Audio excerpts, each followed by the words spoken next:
Halo semuanya, kalau kita ngomongin guru bimbingan konseling atau guru BK di sekolah, apa sih yang pertama kali muncul di kepala kalian?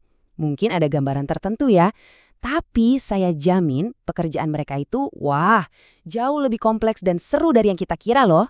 Jadi, apa sih kerjaan guru BK itu sebenarnya? Pertanyaannya kelihatan simpel ya, tapi jawabannya ini bisa ngebuka mata kita ke sebuah dunia dukungan yang mungkin selama ini kita nggak sadar ada di sekolah. Oke, jujur aja, banyak dari kita mikirnya guru BK itu kayak polisi sekolah kan, yang dipanggil cuma kalau ada siswa bermasalah. Ya emang, itu bagian dari kerjaan mereka. Tapi itu cuma pucuknya gunung es loh. Kalau cuma lihat itu, kita kehilangan gambaran besarnya. Padahal sebenarnya, bimbingan dan konseling atau BK itu adalah layanan yang dirancang buat ngebantu dan ini penting setiap siswa, bukan cuma yang bermasalah. Tujuannya biar kita semua bisa berkembang sampai ke potensi paling optimal. Jadi ini bukan soal hukuman, sama sekali bukan. Ini soal pertumbuhan. Nah, buat ngejalanin misi sebesar itu, mereka punya 6 fungsi inti. Anggap aja ini semacam toolkit atau, biar lebih keren, 6 kekuatan super yang dipakai guru BK buat ngebantu kita semua. Oke, apa aja tuh 6 kekuatan supernya? Ada fungsi pemahaman, pencegahan, terus pengentasan, atau ya gampangnya penyelesaian masalah, lalu ada pengembangan, penyaluran, dan yang terakhir adaptasi. Penasaran kan? Yuk kita bedah satu-satu. Kita mulai dari yang pertama, dan ini yang paling fundamental ya, kekuatan pemahaman. Ini benar-benar jadi fondasi dari semua fungsi lainnya. Intinya apa sih? Fungsi pemahaman ini tujuannya buat ngebantu kita semua biar benar-benar kenal sama diri sendiri. Mulai dari potensi kita apa, bakatnya di mana, minatnya kemana, sampai kepribadian kita kayak gimana. Termasuk juga kenal sama lingkungan sekitar kita. Nah, semua ini kuncinya buat ngebangun kesadaran diri yang kuat. Contoh nyatanya gini deh, bayangin ada seorang siswa yang setelah ngobrol sama guru BK, dia jadi sadar, ternyata aku jago banget matematika. Penemuan ini tuh bukan cuma soal nilai di rapor loh, tapi ini bisa langsung ngebangun rasa percaya dirinya di bidang akademik. Nah, itu dia kekuatan pemahaman lagi beraksi. Lanjut ya, sekarang kita bahas dua fungsi yang kayak dua sisi mata uang. Ada pencegahan dan pengentasan. Gampangnya, yang satu buat sebelum masalah muncul dan yang satunya lagi buat sesudah masalah terjadi. Oke, bedanya apa? Begini, fungsi pencegahan itu sifatnya proaktif. Jadi tujuannya itu mencegah masalah sebelum kejadian. Contohnya, kayak ada seminar soal bahaya bullying, atau gimana cara aman pakai teknologi. Nah sebaliknya, fungsi pengentasan itu reaktif. Ini baru turun tangan buat ngebantu nyelesain masalah yang udah terlanjur ada. Misalnya, ngebantu siswa yang lagi stres berat karena ada masalah di keluarga. Oke, kekuatan super nomor 4, pengembangan. Nah, kalau tadi kita ngomongin soal masalah, entah itu mencegah atau menyelesaikan, yang satu ini beda. Fokusnya justru buat memaksimalkan potensi positif yang udah ada. Jadi, fungsi pengembangan ini fokusnya buat nyiram dan numbuhin hal-hal baik yang udah ada di diri kita.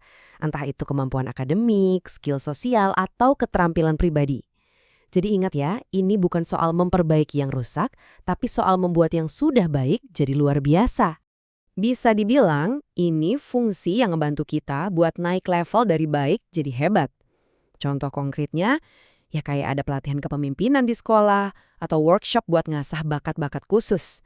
Nah, itu dia inti dari fungsi pengembangan. Sekarang kita masuk ke dua kekuatan super terakhir, dan keduanya ini saling berhubungan erat. Fokusnya adalah gimana caranya nemuin pasangan yang pas antara siswa dan lingkungannya. Yang pertama, ada fungsi penyaluran atau gampangnya placement. Ini tuh tugasnya ngebantu kita buat nemuin rumah yang paling pas buat potensi kita. Entah itu milih jurusan yang benar-benar cocok, masuk kelas peminatan yang tepat, atau ikut ekskul yang bisa bikin kita makin bersinar. Contohnya nih, ada siswa yang bakat seninya kelihatan banget. Nah, guru BK bisa ngarahin dia buat gabung ke kelas seni khusus atau sanggar. Kenapa? Ya, biar potensinya itu nggak sia-sia dan bisa berkembang maksimal di tempat yang mendukung. Nah, fungsi yang terakhir ini, adaptasi, ini unik banget. Kalau fungsi-fungsi lain lebih fokus ke siswanya, yang satu ini justru fokus ke sekolahnya. Tujuannya adalah ngebantu program-program di sekolah supaya bisa lebih fleksibel dan menyesuaikan diri sama kebutuhan unik murid-muridnya. Contohnya gimana? Gini, Guru BK bisa aja ngasih masukan ke guru mata pelajaran. Pak, Bu, mungkin untuk siswa A, metode belajar visual lebih cocok. Nah, lihat kan? Di sini, sistem atau cara mengajarnya yang beradaptasi buat siswa, bukan siswanya yang dipaksa ikut satu sistem yang kaku. Keren kan? Oke, jadi kita udah lihat ke-6 fungsi tadi ya. Tapi, yang paling penting buat kita ngerti adalah semua fungsi ini nggak jalan sendiri-sendiri. Mereka itu satu kesatuan, sebuah sistem dukungan yang saling nyambung.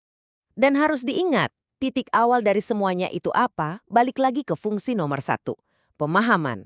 Ini adalah fondasi buat kelima fungsi lainnya. Logikanya, gimana bisa ngasih saran pengembangan atau penyaluran kalau nggak paham dulu siswanya kayak apa kan? Jadi kalau kita rangkai, prosesnya jadi utuh banget. Pertama, guru BK berusaha memahami profil unik kita. Dari situ, mereka bisa bantu mengembangkan kekuatan kita, menyalurkan kita ke kesempatan yang pas, dan bahkan mengadaptasi lingkungan sekolah buat kita. Sambil jalan, mereka juga proaktif mencegah masalah-masalah yang mungkin muncul. Dan kalaupun ada masalah, mereka siap buat turun tangan dan menyelesaikannya. Semuanya nyambung kan? Setelah kita bedah semuanya, mungkin ada yang nanya, terus kenapa ini penting buat saya? Nah, ini pertanyaan bagus. Kenapa kita, baik sebagai siswa, orang tua, atau bahkan guru, perlu tahu soal ini? Singkatnya gini, guru BK dengan 6 kekuatan supernya itu ada buat bantu kita untuk 1. Lebih kenal sama diri sendiri. 2. Mencegah masalah-masalah umum. 3. Ngebantu kita lewatin tantangan yang berat. 4.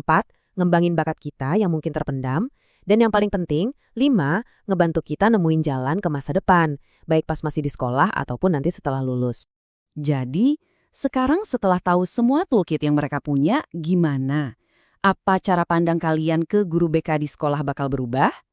Mungkin, lain kali ketemu mereka di koridor, kita nggak lagi lihat mereka sebagai polisi sekolah, tapi sebagai seorang arsitek. Arsitek pertumbuhan diri kita. Coba deh pikirin lagi.